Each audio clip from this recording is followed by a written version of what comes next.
It's me. Y'all on level 1, I'm level 3. Pounding on the table for my team. Every night I flex, I'm making big moves. That's a big move. Big money, big moves. But no, Anthony, how do you feel about everything going on right now? I mean, I know you've moved a lot over into crypto, but just in like, the big 2020 names, at least now, how do you feel about everything going on? Yeah, I think that it's kind of funny. We had those like 10, 15 names that everyone obviously knows that just kept running, which is like the Fang, and then like a couple others, which is like the Shopify's and Nets. I think, people were probably selling. In my opinion, I was starting to think like, why would you be selling at this time and not like right before October 15th? Like if you extended your tax, you'd sell there. But I think people were selling a lot of the winners from last year just before the capital gains, like, change coming next year. So I think that might have been a big reason. And it all just kind of perfectly came together with the Fed starting to do the tapering. Even though it's slowed, I think the initial reaction, you've been seeing these names bleed for a while. You've had like Roku and like Fiverr and a bunch of other names, a lot of names I love too. Mealy just getting crushed, and all that kind of stuff is just like, it's also related to the dollar. Like the dollar's been spiking really, really hard, so it's been crushed. That's why SE got crushed and Mealy as well. So I think that's going to be. I think what we saw the last couple of days was like that initial jerk reaction, and I think people will start coming Like back to the leverage, right? yeah, and I think a lot of people got caught because if you imagine, like a lot of the people who probably have those positions have a lot of those same positions, so like they can say they have like Roku and Shop and Mealy, but they really just have all one name. When you really think about it, especially if because it's a one factor bet. Yeah. exactly. So I think that kind of just like got a bunch of people liquidated, a bunch of margin, and there was so many people buying calls, and like that caused gamma, which squeezed everything, and then the gamma flipped back. So I think that honestly, like I was pretty bearish like over the weekend because I knew that it would unwind after the OPEX, which was today and yesterday. But I do think that those names are going to be bottoming like in the next week, if not today. Yeah. Okay. Cool. So it looks like we got everybody here. I appreciate King coming. I appreciate Gug coming. I think this is your guys' both first Twitter Spaces, right? As speakers and or listeners. Listened a few times, but first time obviously speaking. So yeah, had the computer all set up and had to run and grab my phone. So no, you're good. I was like, I'm glad I was like, oh, maybe you're on your computer so we can figure it out. Just so, I mean, at least we're all good now. At least, yeah. Yeah. But kind of just wanted to introduce those guys. Thanks everybody for coming. I appreciate you taking some time out of your day to listen in. I'm fairly new to the NFT space myself, and I know a lot of my followers, at least, and a lot of the tech investors, or just in general investing people on Twitter. Since this is such a new space, haven't really taken the deep dive to go into NFTs and kind of the technology and understanding where the space is going. So I know a lot of people have been DMing me and asking like, hey, like, do you mind hosting something? We just kind of want to learn because we don't know where to start, because it's, it's kind of a difficult place to get started without knowing where to go. So really kind of just wanted to get to know both of you, kind of your stories and, how you found the space and, where you see it going and stuff like that, if that's cool to talk about. Yeah, for sure. Yep. So go ahead. Yeah, I'll go ahead and start. And King, your mic's a little fuzzy, just a heads up. But can you guys hear me now? Yeah. But yeah, I'll go ahead and get started. So it all kind of started for me. I had kind of a passing interest in crypto back in 2017, when I think a lot of us started to take notice of the crypto market, and we saw kind of that first big bubble. Was out of the game until this past January, when I follow a guy named Jonathan Bales on Twitter, and I read an article he posted about NBA Top Shot, and about the article has become kind of a meme a little bit, but it's titled, "I spent $35,000 on a video you can find all over the internet." And so I don't know, something like that drew me in. I'm a sports fan. King and I are both into fantasy sports, into DFS and those kinds of things. And so it drew me. And so I wanted to check out what this was all about, NBA Top Shot.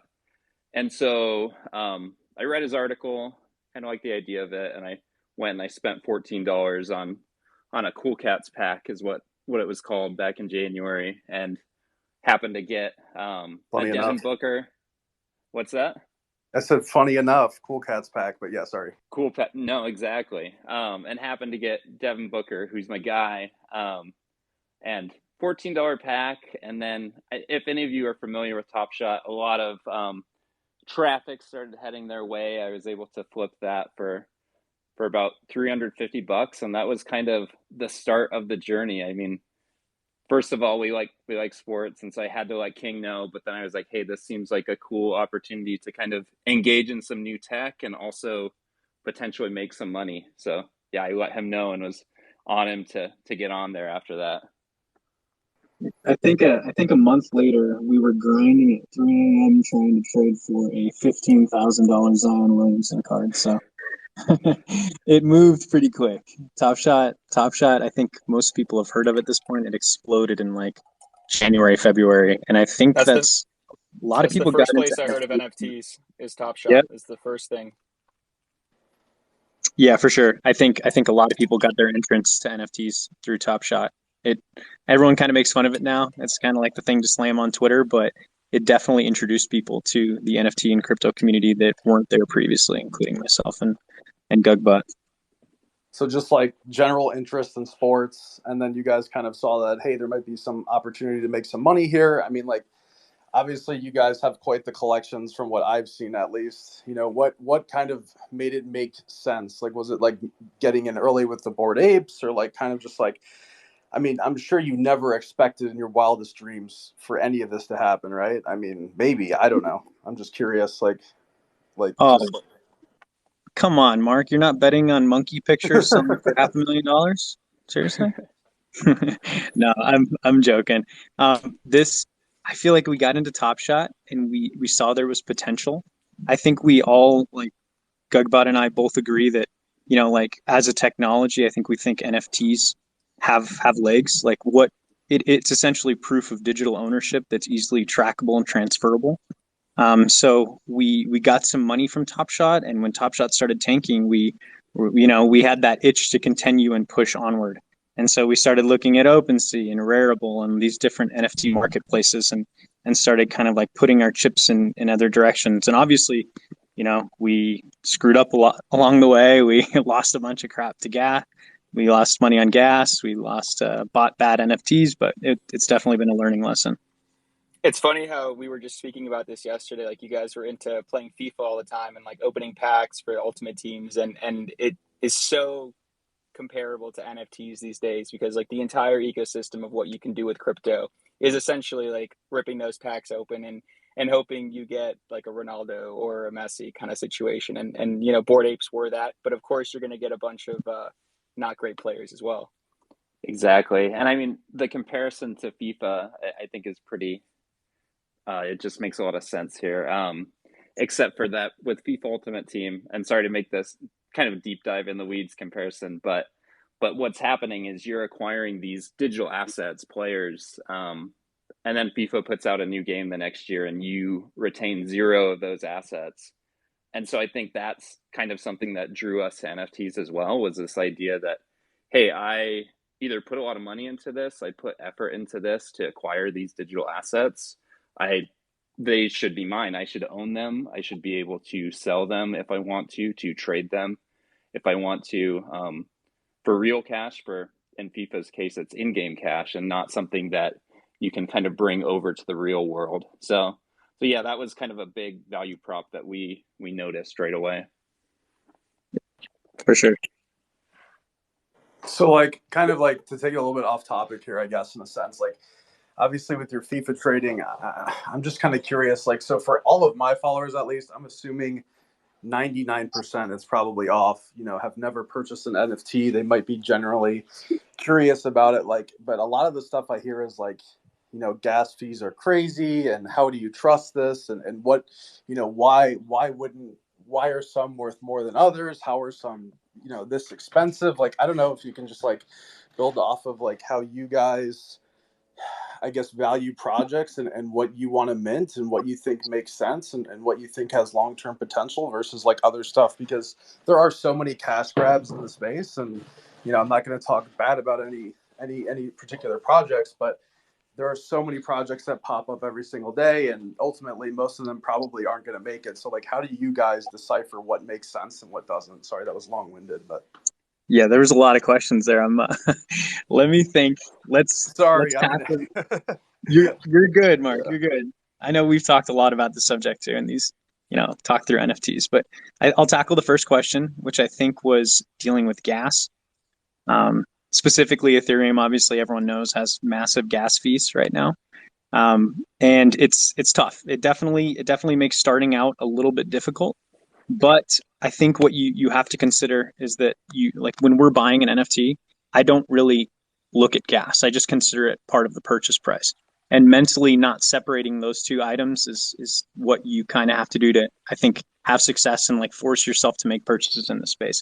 Because it's if you use your edge and you handle the space right, I think the amount of gains that you can make, obviously just so crazily outnumbers the amount of money that you spend on gas that, you can still really be successful here. So Yeah. thinking of gas as part of the purchase price would be my initial, rather than separating it and saying, why am I spending this much for a transaction? Just consider it, part of the purchase and move on with it. Yeah. And just to chime in on that, I mean, everyone else is paying pretty much the same gas you are. I mean, it depends on maybe what time you're buying into a project, but you just have to consider that and consider that everyone is kind of doing that same thing where they're incorporating that gas fee into the overall cost purchase. And then when they go to sell, hopefully they're not looking to take a loss. They're thinking about what they've spent on gas. So you'll see a lot of times when people go to list on something that was what we call a gas war, where gas was really high at the time to purchase, the floor price for that NFT will be higher just because people have spent quite a bit to get into it. So it sucks, and hopefully, your Ethereum, they are working on improving it, improving these gas prices, but it is a sign of kind of the strength of the platform, and the activity is all here at the moment, and so that's kind of why we are here as well. Do you mind touching on floor pricing, rarity, stuff like that? Because like this is like literally like probably most people that are listening here, my assumption, don't really even know what any of that means. So like it'd be nice to Yeah, of course. Floor price is the lowest listed item in the collection. So that's typically how we value an item. Or like the if I wanted like quick liquidity to exit a project, I would toss the item right under floor. And typically with these NFT projects, there's 10,000 of them. We're seeing enough volume to where if you shoot it under floor, you can usually get a pretty quick sale. So that's just like typically, I guess, how we value a project is looking at the floor, unless you have some insanely rare item. Definitely. And oh, go ahead. I was just going to add on to kind of this concept of rarity and floor pricing, and just kind of the way to look at an NFT is almost, if every single Bitcoin had individual traits, and some were in a sense rarer than others. That's kind of the concept we're looking at here, is that when you buy into a project, you're buying a token essentially. But your token can potentially be more valuable than someone else's token just based off of specific traits it has. That's kind of how people have gone about this to make the space more engaging. So just something to consider. And there are a lot of tools out there to help you gauge how rare your item is when you mint it. So Definitely. And one thing I wanted to mention here, just to kind of make it relate better to maybe people who are still, having difficulty understanding it, because I know it took me a while to wrap my head around everything that was going on. But if you think about like people buying handbags, like a Louis Vuitton bag or a Birkin bag, there's nothing really different about those bags versus, just like a Michael Kors or whatever kind of situation. But it's the value that we assess to it. So I think that's a very important thing to kind of like lay out to people, is that at the end of the day, whatever people pay for something is what it's worth. And, it could be anything. There's a lot of things that are just in everyday normal life that we pay far more for than is actually the price. Like your iPhone is not exactly the price that you pay for it. It's actually made like 1/20th the price of what you pay for it. But we think iPhones are great, so then they can sell it for that price. And same with Louis Vuitton bags. So I think that's just a good way to kind of relate it to people, because like, let's say you had a basket full of like 25 handbags. You could say like maybe the Louis Vuitton or the Birkin bag are the really rare traits with, the crowns or the laser eyes. And then the normal, regular, just everyday average bags are just, floors or whatever. I think that's a great way to look at it. Yeah. Yeah, that makes sense. Kind of just like, I still kind of want to like identify like a little bit about your guys' story. So like obviously you guys got into Bored Apes really early, and that's kind of where you guys, I don't know if it's where you made the most money, but that's kind of where you guys started seeing a lot of money, and kind of explain, if you will, that, and then also like how a project succeeds based on its community and stuff like that, if you don't mind touching on that. Because I think like a lot of people have an issue with valuing an NFT from the outside world, not understanding, hey, there's 10,000 of this, but why are there 10,000 Bored Apes, and why is there any valuation on them versus like another picture of something random? Does that make sense? Yep. Yeah, for sure. And I'll get started. I know I asked like 8 questions in one, dude. I'm just like, I'm sorry. No, you're good. I think these kind of connect. So I'll start with my Bored Ape story, which was I was camping during the mint, the launch. Mint is when you first, there are like a collection of traits that a collection puts together, and when you mint something, you purchase, like I purchased a Bored Ape, or Gugbot purchased a Bored Ape, and the computer randomly assigns like a number of traits. So like my current profile picture has a pipe, a captain's hat, red fur, and like a flannel. That's so like when you're minting something, if we use that terminology, it's the creation of the NFT, and most of the time it's randomly generated with a bunch of traits and like their assigned rarity that the computer spits together. But anyways, I was camping when the Bored Apes minted, and most expensive camping trip I've ever been on. And I got back when I remember driving back from my camping trip and seeing Gugbot send me a picture of this monkey. This is current profile pic, and he's like, "These are really cool. You need to grab one." And I fought it for so long. Like I'm like, I miss the mint. I don't want to pay zero point 0.5 Ethereum at the time, which is what he was sending me. Ridiculous. Yep. Yeah. I'm like, I don't I want to pay sent him. 5x. Oh yeah, yeah. He didn't want to be exit liquidity for anyone, which is hilarious to look at in hindsight. But yeah, I didn't mint mine either. I had money in a couple different wallets, and when I say money, I didn't have a ton of ETH at the time, and so I was scraping together to try to be able to mint, and unfortunately, they went really fast at the end, where the last 3 or 4 thousand sold out in about a span of 30 minutes, and so I quickly bought off of OpenSea my ape, and have held him ever since. But yeah, after that, I was sending King picture over picture of these monkeys, saying, "You got to buy this one, you got to buy this one," and he finally cracked. And when he did, he went pretty hard. So Yeah. fortunately, Yeah, I think I gotta just ask a question here, because I'm sure so many people are wondering, like, if you buy something for like 0.5 Ethereum and the floor is 50, and then the rarer ones are obviously way higher. That is incredible diamond hands right there, because so many people in this space just flip in and out of things, and it's like holding that thing with conviction is really how the people Yeah. who have made the big money have really made the big money. Like I had a buddy who was telling me to buy Bored Apes when they were 1, and I was just like, this is stupid, I'm not buying them. And the same buddy told me to buy CryptoPunks when they were like 10 ETH, and once again, right? But you see enough of those things happen, and then you have no choice but to jump in. So I'm sure a lot of people, like, priced out of those big projects, probably think, oh, well, I'll never have a Bored Ape, or I'll never have a punk. But there's something that can be, just as good of a gains as a lot of people had on Bored Apes or punks every day.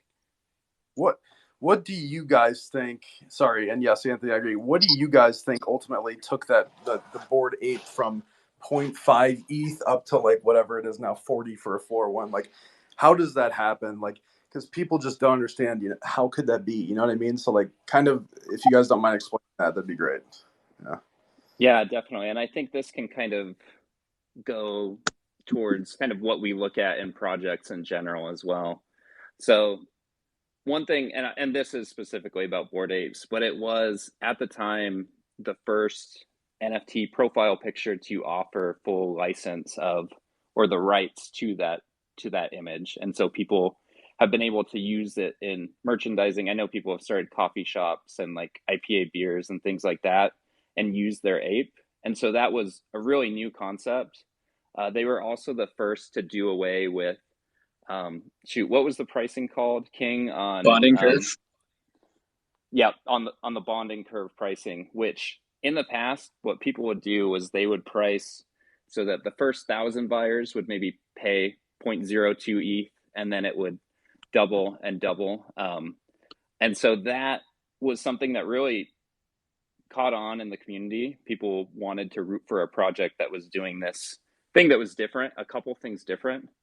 And I think that's kind of what helped build the community, which I think is a huge part of any NFT. And I think it's one of those things that sounds silly. You say, of course, there's a strong community around this asset that is going up, you know, but I do think the community was pretty strong in there, even when the floor was below 0.5 ETH.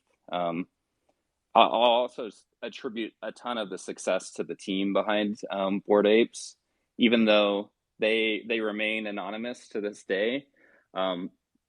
They consistently put out things that wow people. They kind of like to work in silence a little bit, and then come out with these big releases. So they airdropped these dogs to us at one point, and then they put out the Mutants drop, and these things that can kind of be looked at as, hey, you have been betting on us, you have held these apes throughout this, and we want to reward you as holders, and yeah, kind of stick with us. We've got room to continue to grow. So, King, do you want to add on? I'm sure you do to that.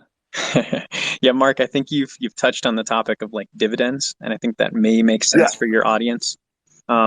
You know, consistently what the Bored Ape Yacht Club has done is provided additional value to holders, whether it be through these like mutant drops, which is, you know, essentially they take your Bored Ape and you give it what they call a serum, and then it pops out another NFT with it's a little grotesque. Or they gave us like the kennel dogs, or they're currently working on, you know, a token system where they're going to be dropping some sort of like design tokenomics where you can, you know, your Bored Ape produces a set amount of token each day, and you can use that towards something in the NFT community or the Bored Ape Yacht Club community. They just threw a massive party in New York City. It is kind of weird to think of like, you know, going and spending 200 grand on a digital monkey. I totally get it.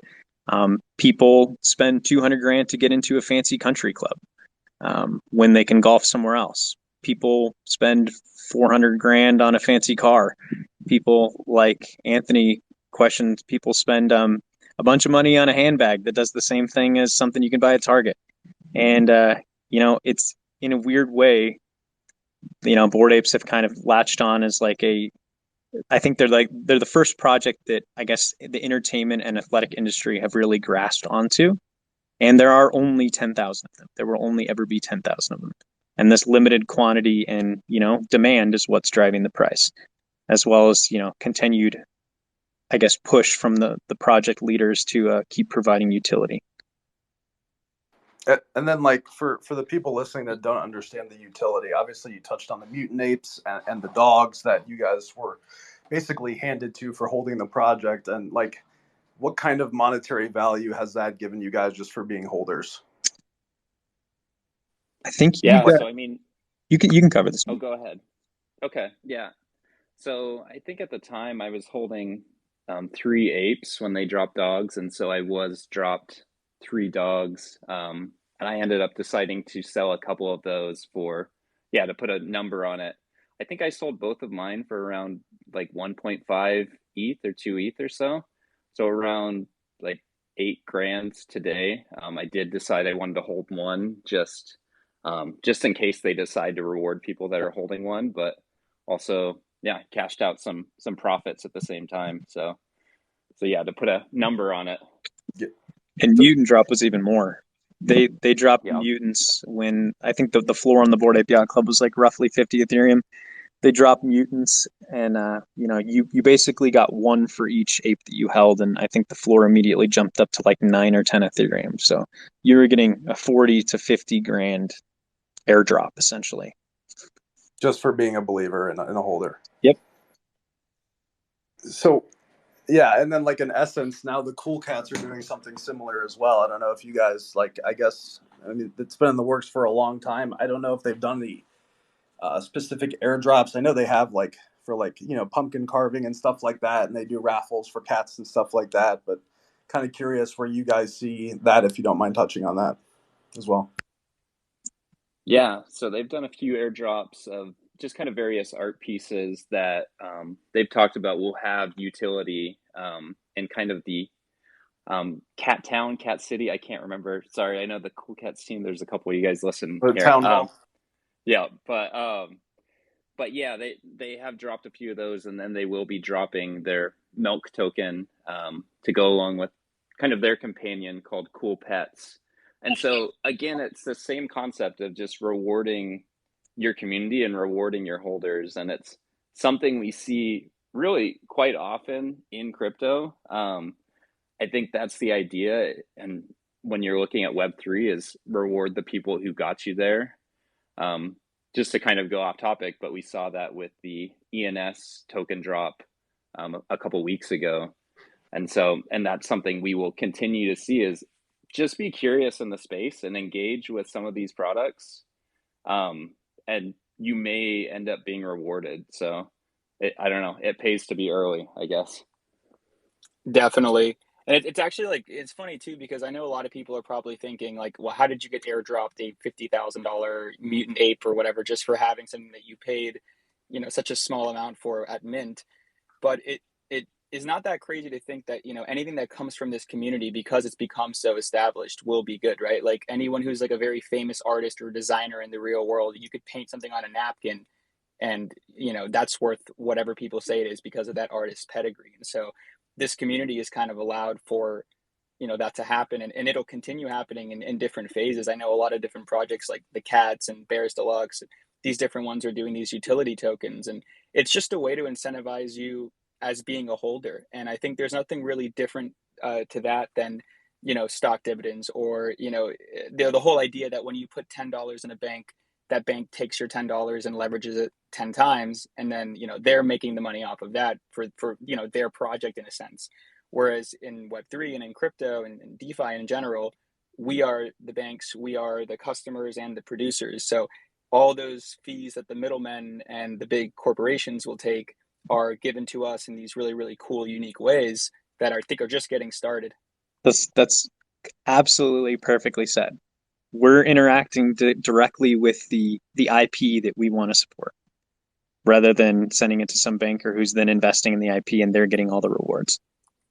Exactly. And you own your ape. Like I saw this guy, super cool. He started a coffee company with his ape, and because you own the IP of your ape, he just put his ape on every bag of coffee beans, and it was selling like crazy because, that's another thing from that, being part of that. Like let's say you're part of this investor group or this society, that pedigree will carry over in whatever business you want to do in the real world, or, virtually online in Web3. Yeah, I think you hit the nail on the head. Yeah, really, when you're getting into these, I don't know, when you're investing in one of these NFTs, I mean, I almost look at it like, hey, this is a Kickstarter on steroids, right? You are helping, say, the Cool Cats team, you're helping fund them to then go on and build a game and build out their team and their brand. And they're going to reward you for that. And you have this token you're holding that shows, hey, I've been here for this long. I support you guys. I've been here since the start. And teams reward you for that. And so, yeah, it's kind of a fun chance to be able to pretend play like you are kind of an angel investor in a sense. I mean, I think a lot of us don't have the ability to get in on something that is brand new, a brand new company. And yeah, so it's kind of a fun thing that King and I both enjoy about it. By the time any company in stocks hits the public market, it's already had 10 plus rounds of dilution from everybody who got in on that early stage. And the people, regular everyday people who are not accredited investors and don't have $1 million plus net worth and don't make 300,000 or 200,000 with their spouse combined every year, can't get into those. So it's actually like, it doesn't make sense, because wouldn't the people who, if you have 5 or 10,000, you'd love to be able to turn that into 500 or a million or whatever. And this is like the way that all those things that go in between you getting that valuation at like zero pretty much. And that's the cool thing about coins too. Like all these new coin projects that are coming out, they start at zero. People have the interest and they want to buy it, and they want that value to come out and get created. And then value gets assessed from that. So I mean, I think it's super cool what Bored Apes are doing. They take the art of everything that is to do with crypto, right? Like it's an ape, and now everyone says I'm aping into this, and they have the falling knife and the pizza and just so many different things that are just so like embedded in just in the crypto sphere, or in just investing in anything in general. So I think that's a big reason why they took off. Like they're pretty much the punks of this wave of NFT. And I would not be surprised if they actually flip punks, because you do own the IP versus not. I think we lost Gug, but that's all right. I invited him back. But yeah, that's a great point. Also, Anthony, I just kind of wanted to. Oh, sorry, my dog's crying. One sec. I also kind of wanted to ask, like, how do you guys value new projects now? Because obviously, I know you're a big believer in, buying into the new projects, making a little bit of money, and then holding them, and then putting that cash back into blue chips, right? So, do you kind of want to explain your process a little bit, King? Sure. Yeah. It's funny because I see a lot of the like people in our Discord, our friends and family Discord that we started, all rocking different profile pics. Some of them with some of the newer projects, some with cool cats, more established, but it's different. I know that in the typical financial world, you're looking at like, profit of a company. That's that's about as much as I know, to be honest. But with That's fine. yeah, with NFTs, it's like it really is. It's when we mint something or we decide to mint something, we're looking at the art, we're looking at the community, but I think most importantly, we're looking at community and also the creators. Like it was really easy. I'll use Cool Cats as an example. I think Gugbot and I both minted, roughly 30 Cool Cats, which we sold some of them too early. But regardless, it was really easy to see that they were going to have instant success. Like Klon and the Cool Cats team were automatic, like immediately interacting with everyone on Twitter. They were holding giveaways. They were holding contests. They were building the community naturally. And I see little Freckles on here as well. Frex was pumping out different cool banners with people's Cool Cats left and right, and they stormed Twitter. And I think that legitimately is probably the biggest indicator of success. Is you want to attach your money and your name to a project that you can tell that the creators really care about it. They're really trying hard to advance the project, and they're putting an effort to like actually interact with the community. And art matters, but I think community probably carries the most sway in like when we decide to push forward on a project. Yeah, 100% agree with you there. Team and community. Oh, sorry. Go ahead.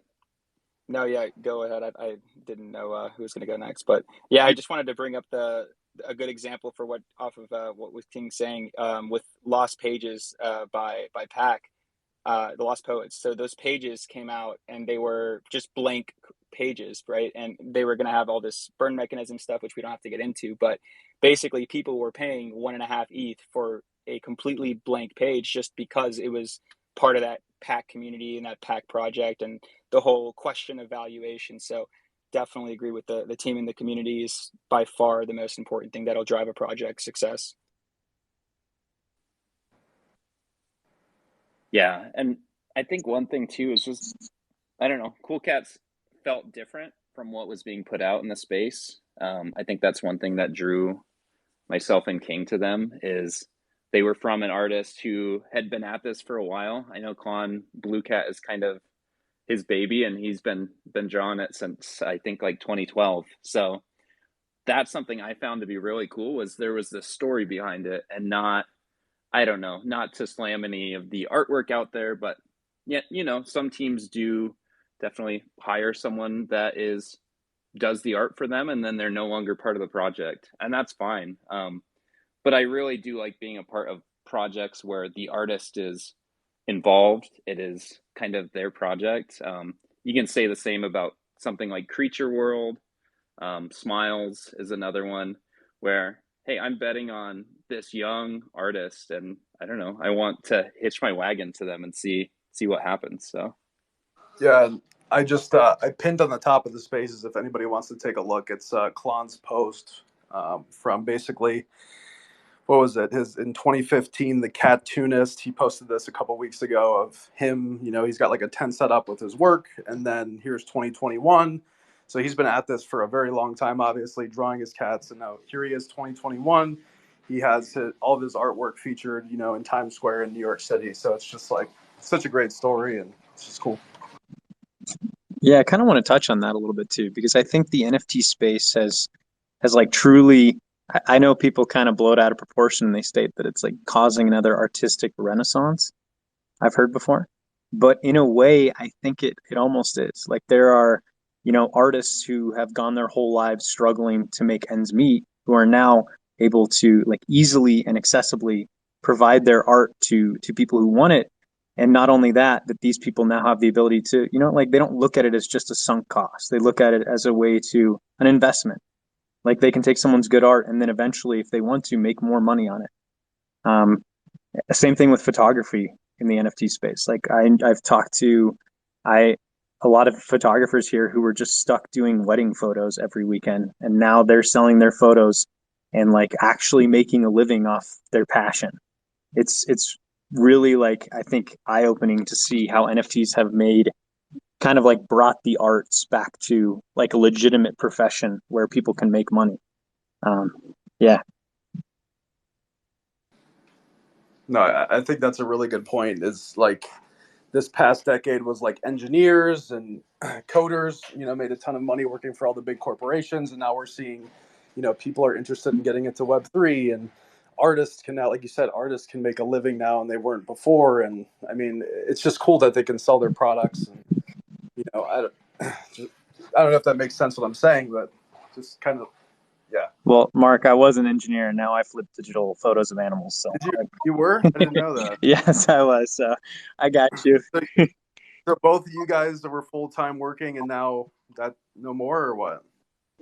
yeah, we are both full-time online all the time doing this. So yeah, for as long as we can, I think that's kind of our goal here. We've had a lot of fun doing it.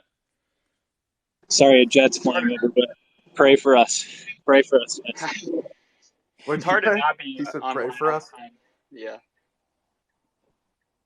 Yeah, I would say for sure. I think that is a big thing. People do look at this as, hey, it's easy. And I will be the first to say, like, I think we're super privileged to even be in the spot that we are. And we've obviously had some huge hits and been lucky. But it is a huge time suck on like life in general. It is kind of this all encompassing thing where you can't help but check Twitter all the time or check Discord and make sure you're not missing kind of the next big thing. And so, yeah, just for people looking to get into it, that is part of it is just, I don't know. And that's something I like. But it is part of it is just being engaged.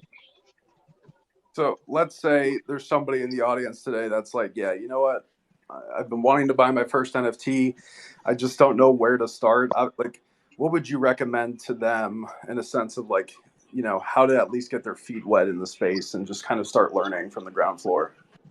It's a great question. So we have a private Discord that we help with, like friends and family at the moment.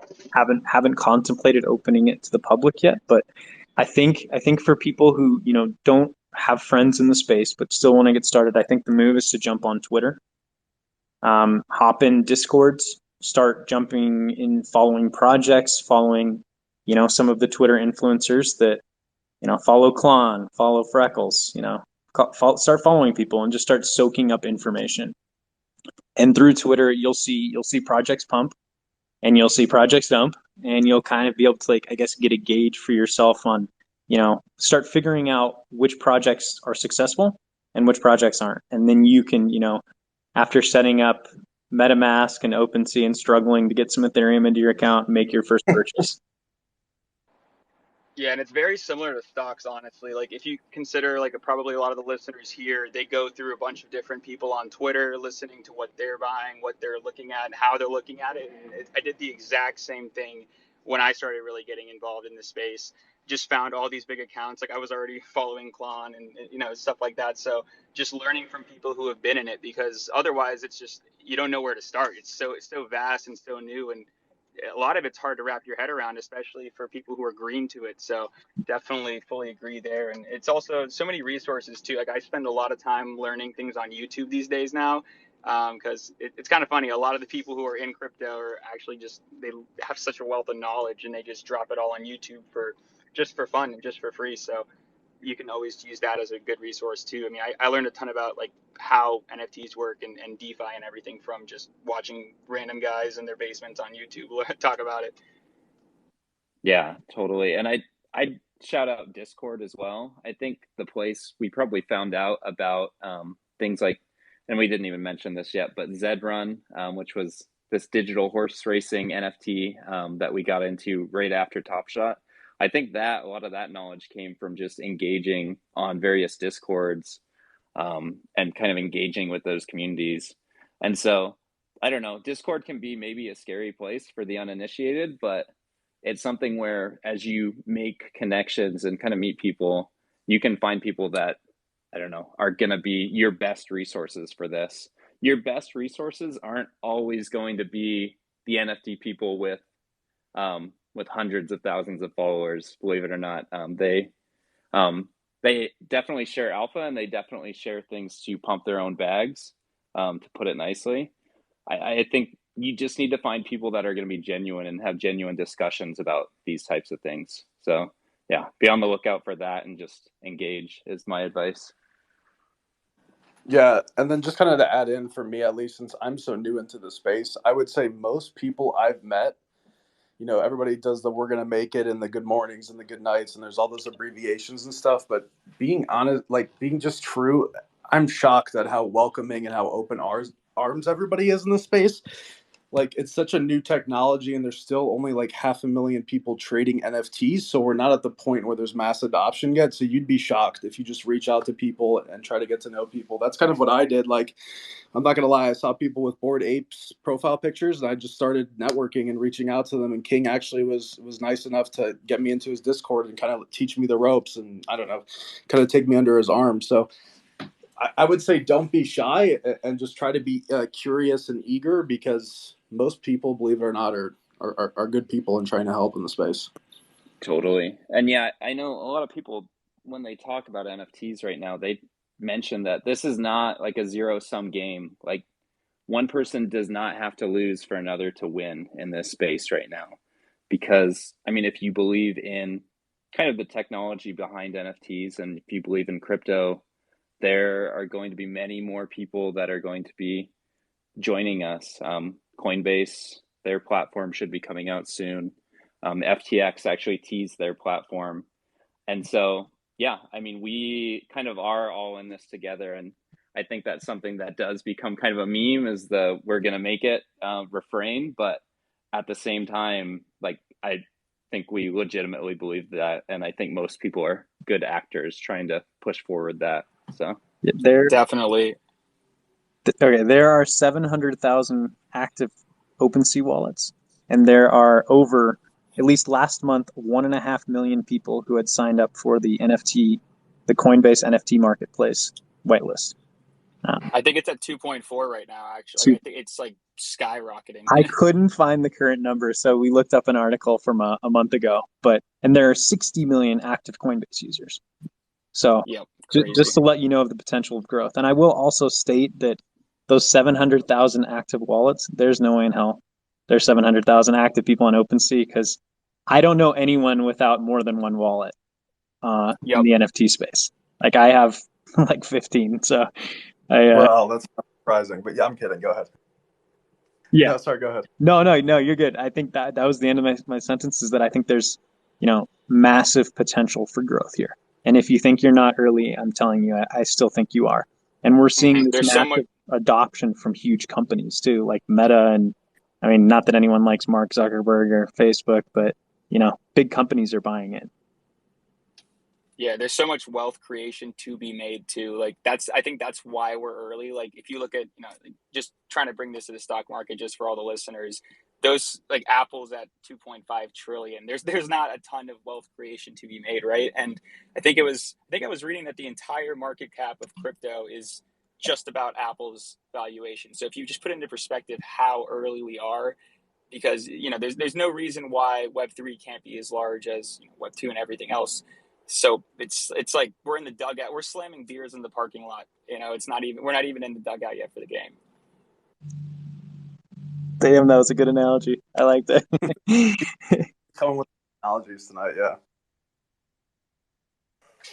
No, but then like I don't know, Anthony, do you have anything else to touch in? Like I think I fired off most of my questions. Like anything else you guys want to share, at least just like for like newbies or just people trying to learn or be part of this and don't know. I don't know. Whatever you think is more relevant. Good. I've got a good question. I think that it'd be probably really beneficial for people to know, maybe should they be looking for like a new mint, or should they be looking for something that just minted and is like, kind of doing well, and you can check the volumes, because, maybe that's like a better way that people already have those skills, like for investing in stocks, that, if things are moving, there's like flows in the project, maybe that's easier for them, and gas will probably be lower than the mint was, or, just whatever you guys can give in terms of like, alpha for them to get started. I think there's two different routes they can go here. I think if you want to play a little bit higher risk, I think buying a project at mint is always obviously your largest potential for profit. Of course, there are a lot of mints that go to zero, and a lot of these projects are going to go to zero. We were looking at a graphic of all of the coins, released in like 2010, the top 20 coins from 2010 in market cap. It's Bitcoin, Litecoin, and 18 things I've never heard of. And I'm assuming that these NFT projects are going to take that same route. So if you want to go high risk, I'd go minting from the start. If you want to be a little bit more conservative, but still have some upside, I think I'd probably be looking at some of these projects that have already been announced to be launching on the Coinbase NFT platform. Because I think a lot of these people are going to come in with, 0.5 to 1 Ethereum, and they're going to see this Deadfellas or, Robotos advertised in front of them. And I think that's probably what they're going to go for their first buy. And I think, you could see some massive gains when the Coinbase NFT platform and all of these new users hop on right there. Yeah. And just to add on kind of my thoughts, even though King pretty much nailed what I was going to say, but yeah, I mean, for some people, I mean, you may want to approach this as more of a passive investment and not quit your job like we did, or be engaged in the space 24/7. And there's totally room for that as well. There's room to, like King said, buy into these established projects. And then, just sit on them for weeks, for months. Time moves really fast in the NFT space right now. So you will probably want to check in and kind of see where things are at every once in a while. But there is this passive side versus this hyper engaged side. And there's somewhere in the middle, if that's what you're looking for. Yeah, and then kind of to touch on that, since I still am fully employed, that's kind of what I did. Was I kind of met these guys, and I thought, hey, Cool Cats are probably one of the bigger blue chips. So I figured, hey, I'll invest in a couple Cool Cats, and then I'll let those, I'll just let those hang there, and then try to be mildly engaged in seeing what they're doing from a day-to-day basis and see what makes sense for mints. But yeah, it's a lot of time, and it's super time consuming, so I don't have time to do all that. So I figured to take the blue chip route was probably the best bet for me.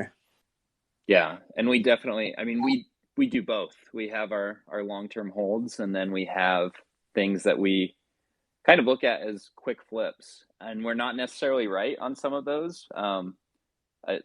One project specifically in the last week, we kind of quick flipped, our group did, and it has skyrocketed since. So you're not always going to be correct in this space, and it's just something you have to learn to live with. And I think that's probably true in any space like this. So. Yeah, I think that's a good point. Anything else you guys want to add? I did want to add, like, if you don't have anything else to add, I can add some couple people that maybe have some questions to ask. Up to you guys. No, sure. I was just going to shout out a couple of resources for people, maybe, if they're interested in other stuff. So the Bankless podcast has been really helpful for me, just in better understanding crypto as a whole. And they also have been getting more and more into NFTs. And then my favorite writer in the space is a guy named Packy McCormick, who writes it's a blog called Not Boring. And he has been he's not an NFT writer or a Web3 writer by trade or anything, but it's something he's been fascinated with this year. And so shout out there as well, just if you're looking for any resources to really dive into. But yeah, let's take some questions. Cool. King, anything else you want to add into, or should I bring a couple people up? I'm totally fine with answering questions. Okay, cool. Yeah, if you guys just request, I'll add you up. There's a few right now. We'll go with, let's see. And by the way, thanks for coming on. I appreciate you guys taking some time out of your day. Yeah, of course. This has been fun. So I brought up Isabella. You there? Isabella? Hello, yes. Hi. Is my mic working okay? Yeah. All right. So I do have a basically a question about NFTs in general. So whenever you do buy a NFT through Ethereum, Bitcoin, whatnot, what it is essentially a like token link to an image, right? Yeah, that's correct. Okay, yeah. And I have heard around some spaces that NFTs and especially mining of crypto like uses up a lot of energy. Are NFTs and cryptocurrencies sustainable for the long run? So I think that's a fair question, and it's something I think a lot of people within the space have acknowledged is like where Ethereum is today. I mean, just as like a trader, as a purchaser or whatever of NFTs, it's maybe not sustainable on the gas side, but then it is, yeah, great to bring up the environmental side. And, you know, with Ethereum specifically, they are working on upgrading. So those gas fees and that energy requirement are lower. There also are some more chains that I would say are maybe a little bit more energy conscious. I know Tezos is one of those, where there are quite a few.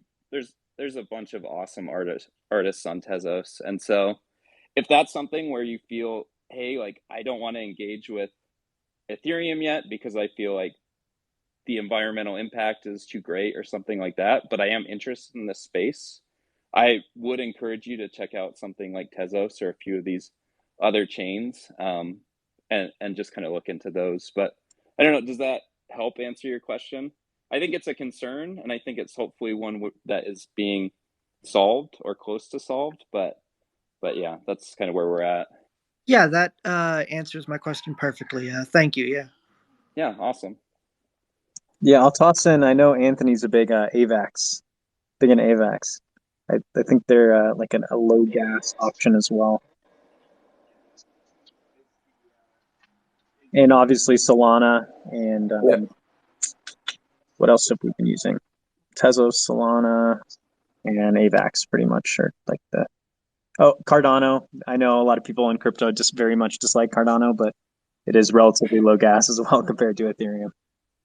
Yeah, Polygon as well. So there are options out there. And yeah, the question is kind of, do you want something that is decentralized versus more centralized? And that's kind of why a lot of people have landed here on Ethereum. Oh, hey, were you guys not able to hear me just now? No, we couldn't I think hear I'm- you. Oh, yeah. I might have cut out there, but that was, perfect sling into the AVAX party animals. So I think a lot of these different chains will, some with lower fees, like Ethereum's gas. I just don't think people expected usage of ETH for all these things like NFTs and DeFi and everything to happen. And, gas is a product of usage. Probably so quick. Yeah. Yeah, it happens so fast. And so these other different chains like Solana, I know a lot of people are probably familiar if they're in the NFT space with like Solana Monkey Business or Thugbirds. But very, very, very small fees, quick transactions. It doesn't have the same, $200 gas as minting something from ETH. And then, of course, like AVAX is just another one that has the same thing. So I think that these different chains will just have, at least a few probably notable projects, and then we'll see if a real marketplace can take place. But I do think the entire space, to that question, is moving towards sustainability. I think people in the space who say WAGMI and good morning and all that, right? Like GM they're very much so, I think, oriented in the same goals, I think, for where they want to take it. So I'm like looking forward to the future for that. Yeah, Anthony, I will say, like, I think NFTs, I guess they're not technically a completely new technology, but they've been around a couple years. And with like new technology, you're going to hit road bumps. And sorry, another helicopter flying over.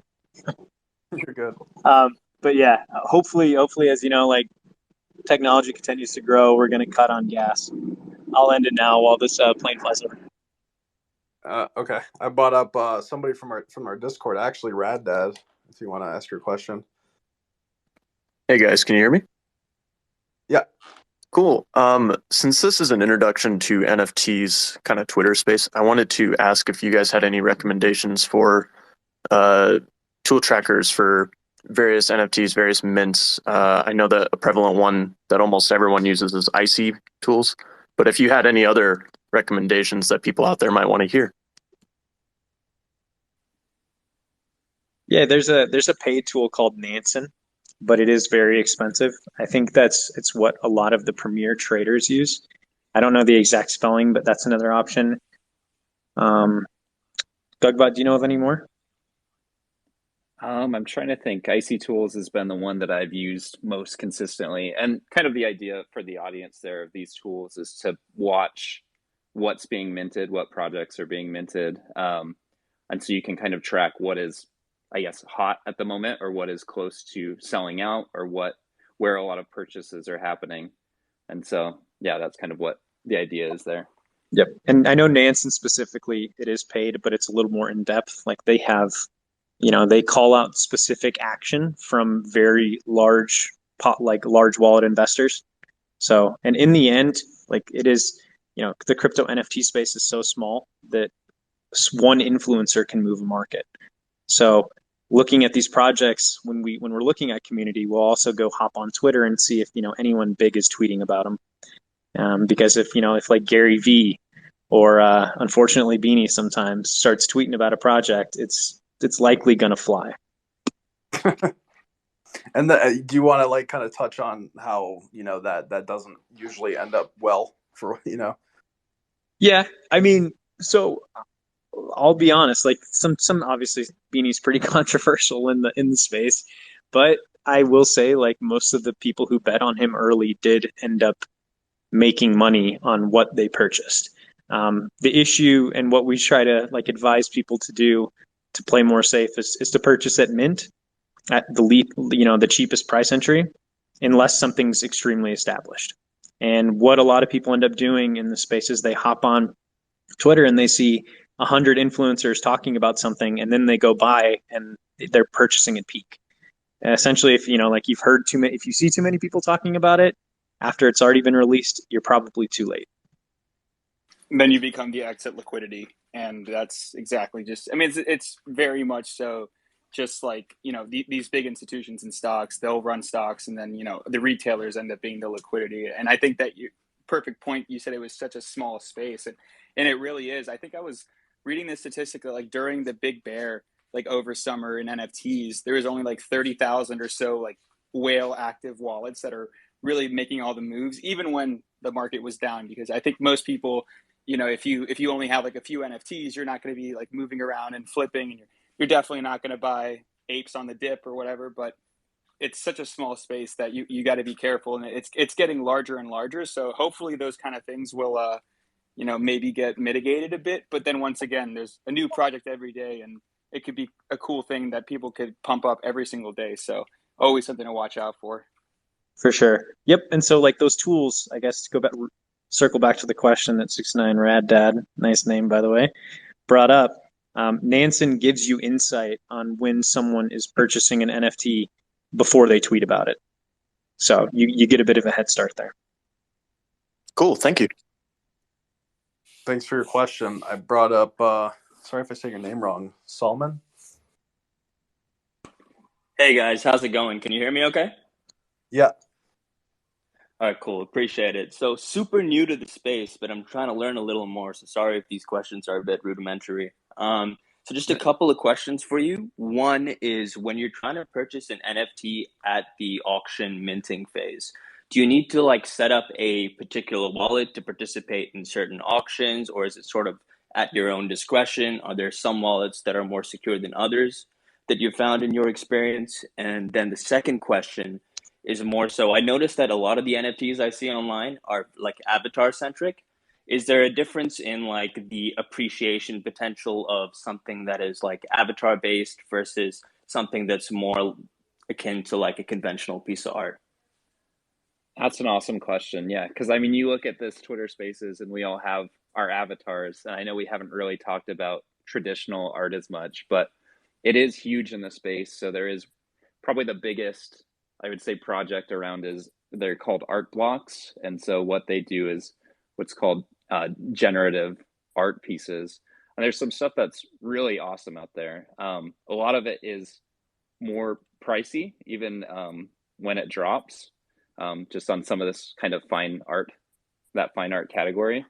But yeah, I think, I mean, profile pictures, I think there is a case where maybe everyone wants one on Twitter, you know, but I would encourage people to look into NFTs that have other utility, whether it's for gaming or whether it is art or whether it is music.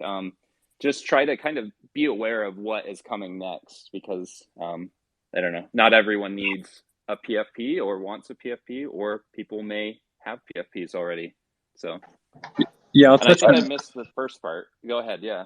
So yeah, the wallet that the majority of us use, almost everyone, at least when you're on Ethereum, is MetaMask. That's what I'd start with. There are different wallets if you're working on different chains, but for now, getting MetaMask and starting with Ethereum would be the best bet. And I also really liked, not only art NFTs to touch on, but I think, at least for us, like our consideration of like NFT future use cases, I think it probably like works best honestly with gaming. So we've like Gugbot and myself have definitely been looking into gaming NFTs. You look at like Activision selling Call of Duty player and weapon skins for millions of dollars, and the person doesn't have true ownership. It's attached to their account. They can't sell it to someone else on a marketplace. It's not truly theirs. Gaming NFTs would kind of open up that door, and you're even seeing like play to earn opportunities pop up, across the globe, where people in low income areas can, level the playing field and make decent money by, like farming tokens or like playing games. Let's That's do Tal awesome. first. Thanks so much, guys. Really appreciate it. Yeah, thanks for your question. I think Tal is next, and then we'll go to Ahad afterwards. Hey, hi everyone. So I have been sorry, been rugged. Yeah, I've been rugged. So sorry, I'm gonna try it again. I have been on this space for a while now, and I've been. Oh no, you still there? Oh no, I'm gonna try again. I'm sorry. I don't know what's going on with my internet here or my phone. Sorry, I've been in the space for a while now, and I'm gonna try again. Good luck to me. I've been on this for a while now, and one of the things that I realized that I just learned it, that transferring money to the MetaMask takes a few days, and I've tried to purchase via Nifty.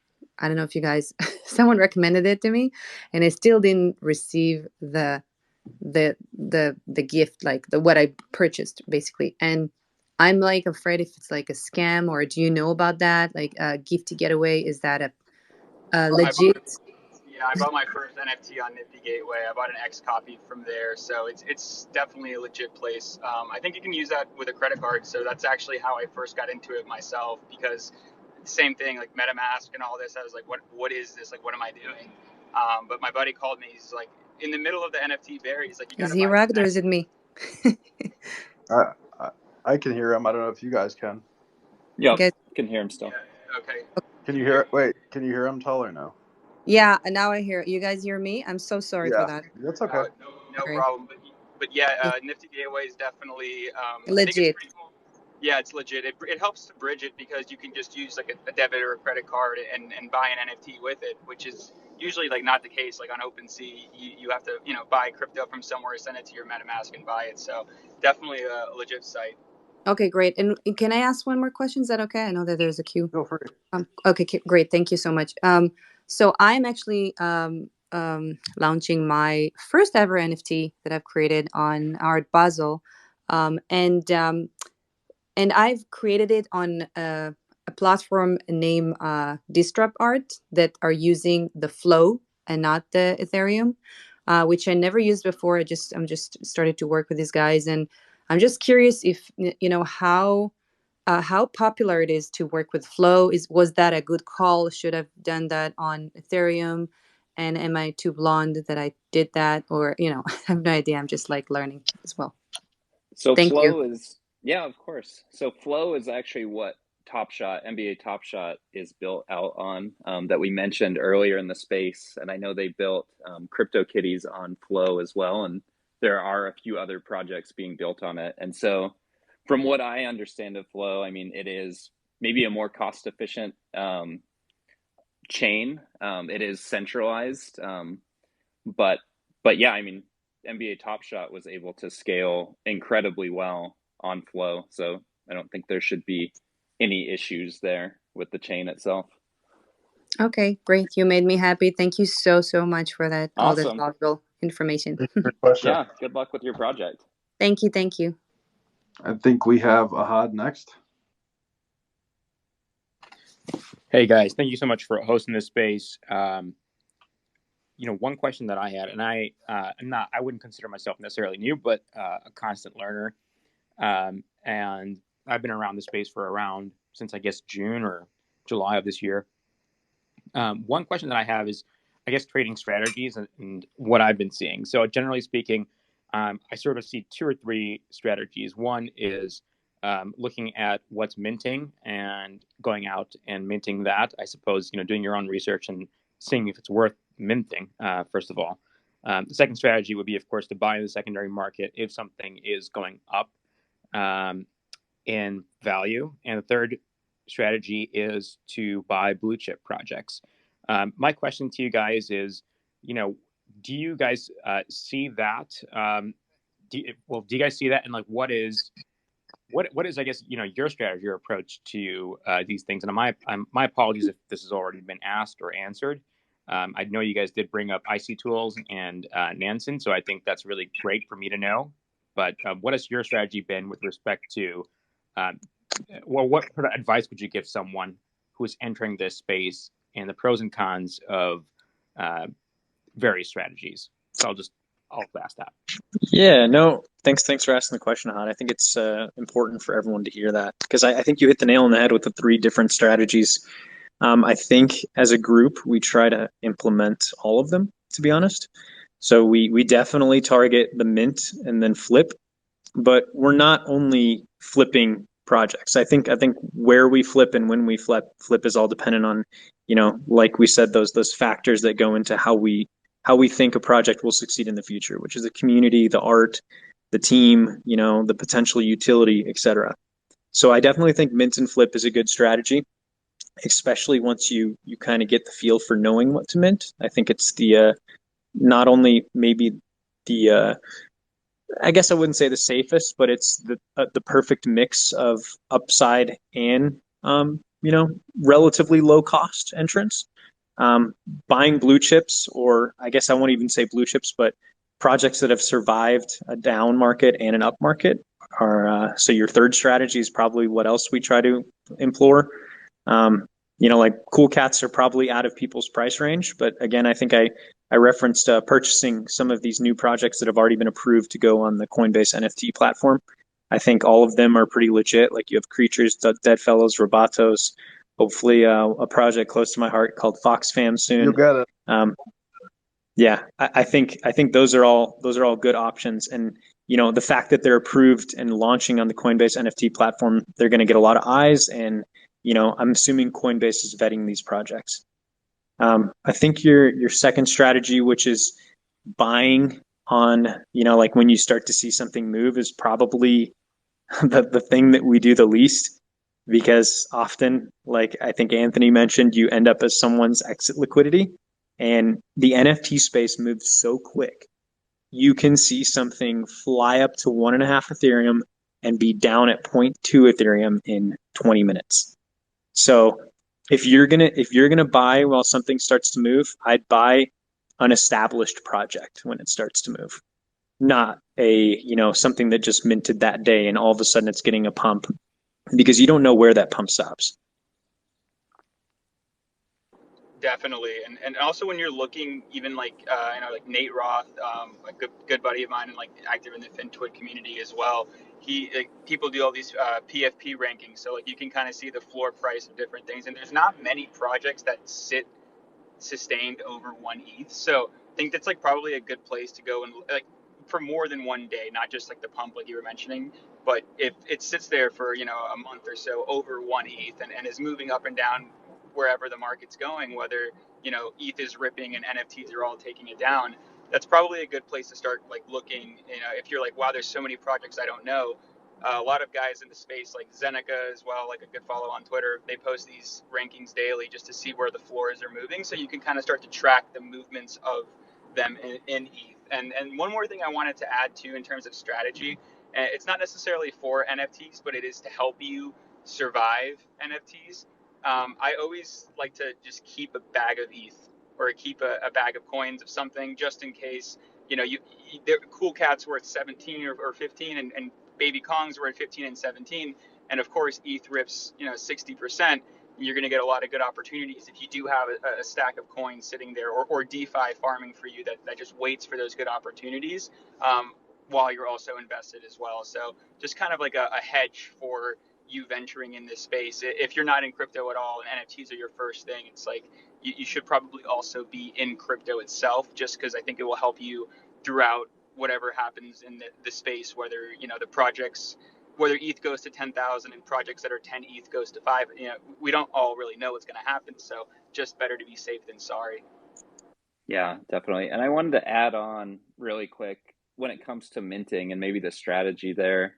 So, I mean, King and I mentioned earlier that we minted Cool Cats and minted quite a few of those. And unfortunately in this case, but fortunately in many cases, I mean, we sold, we tried to take profits on the way up. And so if you are able to mint maybe a greater quantity of something, if you want to grab 3 and then say, okay, I'm going to try to flip one of these maybe when it doubles, and then flip one when it 5x's, and then hold one for however long. Just try to set maybe some rules for yourself there, because that is the way to make the greatest gains in this space, is by diamond handing something that turns out to be a hit. But if you know something's going to be a hit every time, I don't know, let me know, because I don't think any of us are that good. So just a strategy to take there. Yeah, thanks, guys. I think that's a really good point. I'm starting now, since I've only been doing this for 45 days. Like Gug said, I'll buy a few, and if it starts going up, I'll also start taking profit, just so it becomes a free trade almost. So then I'm not worried about it, and then I just leave it in my wallet, for as long as I want. So that's kind of what I've been doing, at least to cap my downside. And then what is Secrets? I think I brought you up, and thanks. That's a good question. I just wanted to touch base. I was listening to your guys' space for a while now, and you guys had a lot of great tips for newcomers. But one thing I saw today that I could advise to people is, like, there was a few pumps going on. I don't know if anyone else noticed.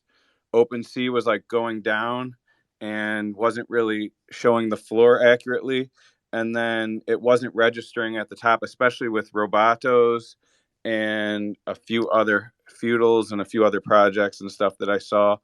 So I saw a bunch of people who would see, it would say 0.5 floor on OpenSea, and the floor was really at probably like 1 or 1.2 at that time, but nothing was registering. And then a lot of people were accidentally selling it below that because they're thinking they either got profits or that the floor wasn't where it was supposed to be, as well as a person who saw a WETH offer for his first time and saw it and thought, oh, okay, I can go buy one off the floor. I could sell this, buy it off the floor, but not understanding, all the transfer fees that come into play with that. So that's something I saw specifically today that not to get fooled by sometimes. And you got to know sometimes the website might not be working as properly, and that could affect some of the trades and everything. We definitely saw that with Robotos today. Yeah, it was ridiculous. Yes, and I was telling everyone that, sadly, if you have some time, it's probably not the worst idea to scope out the OpenSea activity for listings and watch. But yes, whenever you're dealing, like, all of the software and the sites that we're dealing with here are like, this technology is new. There are blips, there are issues. I definitely think that when you're dealing with like these $1,000 assets, take the time to, verify the price. I usually open up an NFT and I look at, say, the top 2 or 3 rarest traits. I click on those traits and then on OpenSea, and then I get a good idea for, how I should price my item to sell rather than just tossing it up quickly. I hope that, when people are dealing with things that are this expensive, that you're, kind of doing your own research before you sell something. And one thing I could say adding on that is, like, don't just price at the floor just because you think that's all you can get. Like, I have a bunch of Batos between a few different counts, and I did want to exit out of some of those to get some liquid. And basically, I listed one of my most ridiculous listings, and that's the one that sold. I thought it was a 2.69 listing. I mean, it had the space helmet head, but I saw others selling for 1 and mine sold for 2.69. So don't think that there won't be someone that will come and randomly buy it. And then the other Batos I thought that were more fairly priced didn't sell, and now I could delist them if I wanted to. Yeah, I think that's a great point. Do you guys want to also discuss like the bid and asks and stuff like that, like when you're listing? I don't know if King wants to mention like with the WETH and everything and all that. I don't know if we have a second for that, because I feel like that's kind of like a good introduction with like how do you list and like, you get an offer on it, do you accept it? Like, do you know what I'm saying? Yeah. Go ahead. No, you So take it. Go ahead. Sorry. yeah. No, you're good. Yeah, so I mean, a lot of the times you will, when you set up OpenSea and you have an NFT, if you attach your email to it, even, you'll notice you're going to start getting these emails that are people placing offers on your NFT. And you may notice if you minted something that is good, that people are going to be offering more than what you bought it for, which is an awesome feeling. But what you want to do, and what Secrets was kind of mentioning here, was make sure you take a look at what the true price is on OpenSea. Don't just blast off and accept an offer from someone, because most of the time they're looking for a deal. That's pretty much the only reason people will put in offers on your NFTs. And so make sure you do your research and just see what the real price is. Check on the recent sales activity of that specific NFT project. And yeah, don't give someone a huge discount. So there also is a gas cost associated with accepting that offer too, wanted to mention. So something to consider. Yeah. Thanks. I appreciate it. And you guys, with that, I just wanted to mention, like, I just noticed like kind of a security issue that I would warn someone. There can be phishing emails that look exactly like those OpenSea emails, and I've heard of people getting scammed that way. Also, get a hard cold storage wallet, Ledger or Treasure.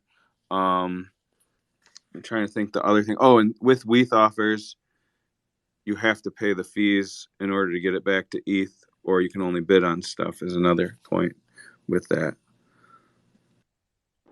Yeah, great point there on making sure you don't just like click random links from people. I was literally just I go and I mean I do a bunch of DeFi, so I was literally going to just check out one of my farms, and I typed this in on like my browser, and I have a cold, like a hard wallet and everything, but I went to go type in like Olympus DAO or Wonderland, and I clicked like the top thing by accident just because it didn't like auto populate from my old like usage, and it literally asked me to put my seed phrase in, and I was like, wow, this ad on Google at the top of the thing is literally a phishing scam. So just you gotta be careful with those things all around. Yeah, I would say that's definitely the downside for a newcomer is, there's a lot of bad actors in the space, and they're definitely, I mean, you click one wrong link and connect your wallet, and like Anthony said, put in your seed phrase, and everything's gone immediately. So it's definitely best to protect yourself with a hardware wallet, like these guys were mentioning as well. And these guys spend all day just trying to like socially engineer or outsmart people. So, and it happens. I'm not saying it doesn't happen to smart people. It does. It happens to very, very smart people. And it's usually they attack when you're tired, when it's late, or when they see FOMO in your eyes or whatever. You know what I mean? Yeah. Cool. Thanks, man. I appreciate it. I also brought up, probably take a few more questions if you guys are cool with that. And then who did I bring up? I brought up, sorry if I say your name wrong, Emnol. I'm not sure. Yep, that's it. Cool. I'm glad I got it right. Yeah, so my question is more along the lines of from the perspective of like a creator and someone who wants to like build in this space. So a little bit of my background, like I got a computer science degree, so like the technical aspects and all that sort of thing makes a lot of sense to me, and I could probably do it on my own. But I'm not an artist at all. Like I've never really had any experience doing anything design or art related. But I have a like really cool idea for NFT project. So like I guess my question is where would I go to like find people to like help me like build out this idea and like make it a reality? I think that's a great question. I think starting on Twitter, and just continuing to follow people in the space, and maybe you see an artist that you really like. Maybe there's an artist, a couple artists in this spaces right now. They can send you a message or reach out to you. But I think starting on Twitter and making your way through the NFT community until you find someone that you really think like, that I think I could make a project with that. I can handle the technical side and they can handle, the art side, and you just start networking. Um, I think that's probably the best idea. I will also recommend there's a project called Boring Bananas. And you can buy one of their NFTs for probably zero point zero 0.01 ETH, and that gives you access to a ton of help in their Discord. They've helped to launch a ton of new projects, including they're pushing what like I think like 4 months ago, a project called Weird Whales released, which was this like Wonder Kid. Kind of did all the programming for it, and it really pumped for a while, and he's still putting out new content, but they ended up helping him create new projects, and their project failed as a profile picture, but they turned their entire Discord into, we're going to help new creators launch NFT projects. So networking on Twitter, hopping in different Discords and talking to people, or reaching out when you see someone who has art that, you're attracted to and you'd like to make a project with, as well as look up Boring Bananas. If you want to shoot me a message, I can link you directly to that Discord after. I think is a great place to start. Word. Cool. Thanks for the tip. Yeah, no problem. Yeah, thanks for the question. Bryn? Hey guys. How are you? I'm good. How are you? Great. It's funny. I'm usually a cool cat, PFP, but I switched it for a photography space earlier, so I'm not my normal cat, which I was loving seeing all the cats in the room. And maybe I missed this, but it was more. I've been in this space for a little while, long enough to make some mistakes, and so I was just wondering if when you're talking about all the flipping, how you can make profits off flipping and everything. I wasn't sure if you guys had talked about kind of setting aside for taxes. I was just going to this is just more, I guess, of a suggestion. If you haven't, if you would be willing to mention that, because I didn't hear that from anyone when I came into the space, and I was having so much fun and it's been a blast. But I've been joking with my friends that I'm literally on a mission now to sell what I can to save my cool cat, because I've been holding that since, late June, and I'm concerned I might have to sell it because I didn't plan ahead enough with I was getting really into flipping things for smaller profits, and even did a couple of flips for bigger profits, and just really wish I had a little bit of that info up front and not as tax season approaches. I don't know, maybe you already hit on that, but I just thought that might be helpful. And thank you for all this information. I know it's an introduction, but I've been writing down these different resources and things you've been giving because I don't have, as someone who isn't in the space full time, it's hard to keep up with absolutely everything. And my discords are, they get very overwhelming. And so I just appreciate all the resources and you guys taking your time to share with us. Awesome. Yeah, thank you for your question. I think thank you for mentioning taxes. I know it's something no one enjoys talking about, but it's something everyone should be aware of. So yeah, I mean, you should be aware, and I can't speak to any tax law outside of the United States that at the moment, every transaction that takes place is considered to be a taxable event, basically. So when you're selling Ethereum or when you are selling an NFT and then acquiring Ethereum from that sale, these are all taxable events. And what I found to be extremely helpful was a website called nftbank.ai. And what you can do is when you go in there, you can actually connect your wallet there, and you can go in and they have a tab that's titled tax filing, and you can export all of your costs, all of your sales, and yeah, kind of see what your total revenue has been, and yeah, get an idea there of what you need to be prepared for come tax season. So that's been the most helpful tool by far, and it's something, yeah, King and I have definitely chatted about a few times. So sorry, I don't know that when you said it's nftbank.ai, is that yeah, that's correct. Okay. Yeah, Awesome. Thank you so much because I'm still figuring this stuff out. Yeah, of course. And yeah, good luck keeping your cat. Hopefully that can happen because we do love the cats. I'm planning on it. I'm trying really hard. I've had sales too, so I just wasn't. I've been slowly selling things and cashing out some ETH so that I'm ready, but I'm not there yet. But I'm getting there. There's like an interesting route, maybe like I don't know if this would interest you because it seems like obviously anyone who has a cat loves their cat and would do anything to like probably not get rid of it. But there's this website called NFTfi.com, and so like I'm pretty sure that they recently started letting you do like let somebody like lend money against your like cool cat. So like you can like put it up there, and it's just like you can get the money to pay your taxes or whatever, still keep your cat, and then repay it off at whatever interest. Like not sure if you want to do that, but I guess right, like if you're selling your cat and like realizing that tax, like maybe you don't necessarily have to, and there's like a way that you can work around this too. And there's also hearing some interesting things like happening in the space in general where people are like donating some of their NFTs to virtual galleries like collective on cybers and such, and like that is I believe that's like a tax write-off, just like if you were to do it with art. So those are definitely two things. Like I'm not super versed in this, but those are things I'm like going to be looking into as well, just to try to see what I can like maximize in terms of like keeping as many NFTs as I have, like that I want to keep and stuff like that. Oh, I was just going to add one more thing too, because I thought this was such a great idea. I have a real passion for conservation with my photography. I do wildlife and landscape, and I did a wildlife connection, and I donated 50% of the collection, which I was super happy to do, and was able to give a good amount of money.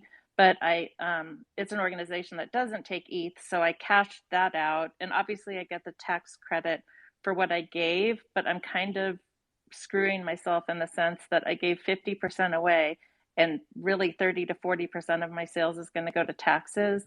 So on the 8 ETH I made in a collection so far, I'm only going to get to keep maybe one.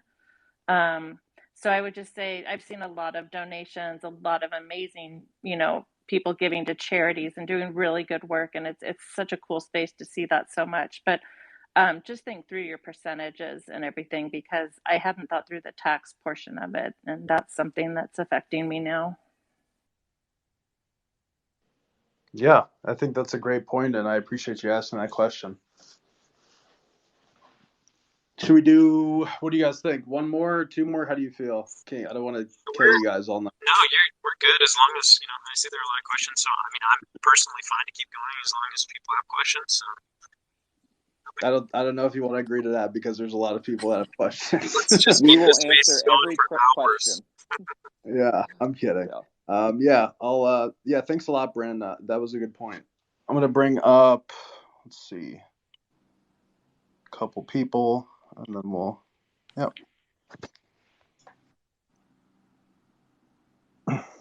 I think David was first. Yeah, thanks, guys. Sure. Good stuff what you're doing there too, Bryn. Thanks again for doing this session as well. Some really awesome nuggets, and happy early Thanksgiving to those in the States. Just kind of an observation and then a question. It seems like NFTs, crypto, Web 3.0, et cetera, is kind of an attempt to bring the power back to the people, which is obviously good to see. Just, there's some inherent risk in that as well. But just kind of wanted to learn what projects you guys are interested in coming up, that are pre-mint. See if there's anything that you're really excited about. Thanks. Are we tracking anything right now that hasn't minted? Trying to think. Yeah, so one that I would put out there that I'm interested in is a project called The Littles. And so I'm in their Discord. I've been watching it a little bit, and I know the Cool Cats team actually was a little bit involved with them in that I think they gave Cool Cats owners whitelist, and the Cool Cats team kind of put that out there. And not to put the Cool Cats team on the spot, but they're pretty trusted in the space. And so if they're willing to kind of give their approval to a project, which I haven't seen them do often, if not at all, like that's kind of one for me to watch, just because Cool Cats team is my guys. So yeah, The Littles is what that one is called. They put out kind of a fun little trailer the other day. Let me scroll through my Discord really quick and see what else is kind of on my list. King, do you have any others you had come to mind? Not for mint right now. I will say that I have been recommending, like to people in the Discord and other friends that I do still like the entry point for the project called FoxFam, FoxFam. It's like currently 0.2 floor, so it's still, I think, like maybe double what we paid for mint, but it's been holding really strong in price throughout this last bear market and then to this bull market. So I think that's a good cheap point of entry. And anything else again that is going to be launching with the Coinbase NFT marketplace. Yeah, thanks, David. I think. Yeah, sorry, just scrolling through my countless Discords to see if there's anything else that I'm kind of anticipating here. But yeah, go ahead, Mark. No, I was just gonna say King's mic's a little stuffier. Like, yeah. Yeah, he has turned into a robot. So that's pretty much right. Yeah. Cool. Yeah, thanks for your question, David. Couple more. I think I brought up D Unit. I don't know if you're still there. All right, guess not. Solana or Linksy, I think your name is. Yeah. I guess I know it's an introductory space, so obviously if the question's probably out of the realm you guys sort of want to talk about right now. But I guess Solana and ETH is sort of at this opposing point, right? I feel like there's a bit of a flame war, and I kind of was just interested in coming up here and just talking to you guys how you feel about the lower barrier of entry on Solana and its NFTs, and what you think is going to happen between ETH's current NFT dominance and whether it's worth being involved in Solana NFTs, especially if you're a beginner when it's a lot cheaper. Yeah, actually, go ahead. No, go ahead. Go for it. Yeah, I spent a ton of time trading Solana NFTs, right? So I'm an investor, is my job. So I was watching Solana at $50 or $60, and I saw the marketplaces, and then SMBs came out, and I started hearing about them. So I don't think it's this, I think everyone has this whole, first of all, everyone thinks that they hate VCs, so everyone's less inclined to love Solana, but I think that's actually gone too far of a narrative right now, because there are a lot of really good VCs that help things out. But I don't think that they're necessarily competitive chains. So it's AVAX as well, they have their own like NFTs that are being built on there, right? So you technically can build an NFT pretty much anywhere, right? Like Tezos has like the Tezards, right? So there's a bunch of different projects that are pretty notable and will be taking off. Like I think regardless of the chain, like my PFP is from an AVAX collection. So in terms of, I guess, which one's going to be the biggest, I think ETH has already proven its dominance, right? Like you have the Bored Apes, you have the Punks, you have everything that is just so much more in terms of dollar values on there. But I will say, right, like some of those SMBs go for like 2 million. So I think it's just going to be whatever project does really well and whatever chain they decide to go on. Yeah, and I think for myself and King, just speaking for him, like we're pretty chain agnostic, and I don't think being a maxi about anything is helping yourself really. And so just try to stay engaged and see what is happening on these other chains. The reason we have stuck with ETH throughout most of this, or maybe that's where most of our holdings are, is because that's where kind of the best projects have been, honestly. And that's not to say there aren't good projects on those other chains. That's when we try to engage. But yeah, go to where the creators are going is probably going to be your best bet, and go to where the best quality is. So hopefully that helps. I'll also state something real quick. I know Anthony promoted the AVAX party animals, so I snagged a couple. I think that, like instead of like putting some money betting on crypto, different chains or different coins, I think it's really smart to put some money onto that premier like profile picture project on that chain. Just for example, Solana, we saw like Degen Apes. I think Solana went to like 200 or something, and Degen Apes were trading for $20,000 to $30,000 floor. So the cheapest item was 20 to 30K after minting for a couple hundred. So if one of these other chains really picks up, you can make some insane gains by just betting early on their premier NFT project. So I think like Gugbot and myself have bought Tezards from Tezos. We've bought, just like Anthony proposed, these party animals on AVAX, and we're not ETH maxis. We're following where the money and the creators are. Yeah, I think I definitely agree. Like, I don't know if like I really introduced myself like super well, but like I make a lot of content around Solana. So, but I think there's no way that investing in one chain succeeds. Like I hold ETH NFTs, I hold Solana NFTs and AVAX. I just sort of wanted to get the take because there's not really much overlap between Solana and ETH. But I don't really want to like drift off your topic, so I'll just shut up. No, you're good. Shoot me a link to your project and I'll check it out. Yeah, I got you.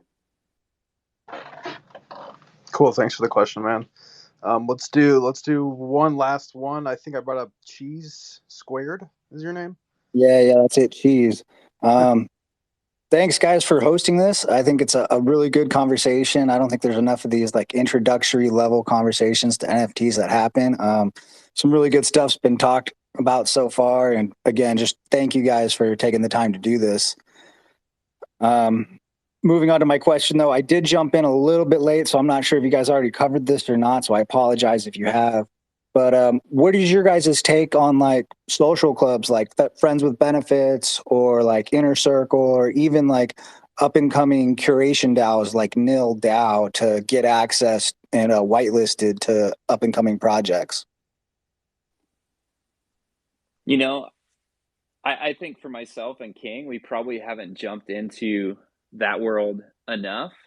Like I'm familiar with the Friends with Benefits DAO, with the awesome name. I did hear about that on Bankless, but yeah, I haven't actually dove into that world yet. But I will just say, as far as DAOs go, I mean, DAOs are just these kind of communities again that are on steroids, in a way. And so for people looking to engage in kind of the NFT space, it's something worth looking at. I don't know, Cheese, do you have anything to maybe, I guess, add? I think you're probably more knowledgeable about some of those than we are.